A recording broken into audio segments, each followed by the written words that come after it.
What I'm going to do is I'm going to fit the snap ring on a V8 stroker that we're building here at Rerima Motors. So what I do is I normally just pull this a little bit out on the snap ring, makes a point there, insert it in here in the corner. I like to use the corner, put my nail onto it so it makes it a little bit easy, and just go one through, put the snap ring a little bit in there, slides very easily. You see it's on my nail here, it's resting there, so I'm not putting any damage to the piston.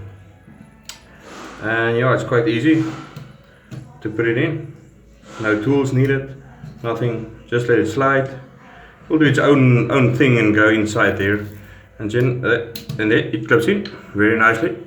Perfect fit, both sides, that side. Oh, we'll do another one. Okay, let's put there. It's a new stroker piston. You see it's got little snap rings. It's not having the circlip type that you use on this like this pliers. The compression will pull the circlip out, but what we do is we fit the snap rings so it never comes out.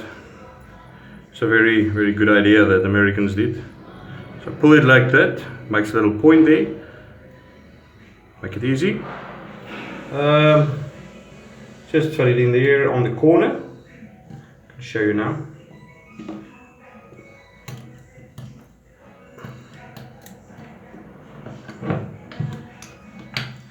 You'll see there in the corner, just putting it there. I like to use this side because I'm going to rest it on my nail and let it slide going through. You will see it spiral itself down into the chamber. You'll see it will run on my finger there.